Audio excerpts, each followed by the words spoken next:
నూతనంగా నిర్మిస్తున్న పార్లమెంటు భవనానికి అంబేద్కర్ పేరు పెట్టాలని డిమాండ్ చేస్తూ బడుగు బలహీన వర్గాల ఐక్యవేదిక ఆధ్వర్యంలో అంబర్పేటలో భారీ ర్యాలీ నిర్వహించారు. అంబేద్కర్ విగ్రహం వద్ద ప్లకార్డులతో నిరసన తెలిపారు.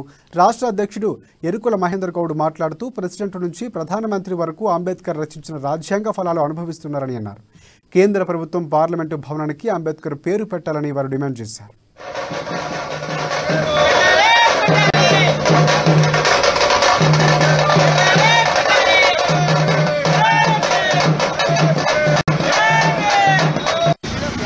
గత 2 సంవత్సరాల నుండి ఇన్ఫర్మేషన్ ఆధ్వర్యంలో ఢిల్లీలో నిర్మిస్తున్న నూతన పార్లమెంట్ భవన్కు బాబాసాహెబ్ అంబేద్కర్ పేరు పెట్టాలని అన్ని ఎస్సీ, ఎస్టీ, బీసీ, మైనార్టీ అందరినీ కలుపుకొని ఉద్యమం చేశాము. మరి మా ఉద్యమం కారణంగానే కేసీఆర్ గారు తెలంగాణలో 3 రోజులు స్పెషల్ అసెంబ్లీ సెషన్ పెట్టి తీర్మానం చేశారు.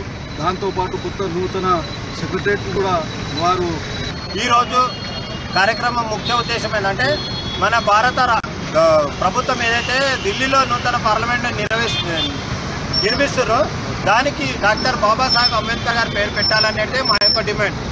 ఈరోజు ఎమ్మెల్యే నుంచి వార్డు మెంబర్ వరకు కూడా ఒక మినిస్టర్ నుంచి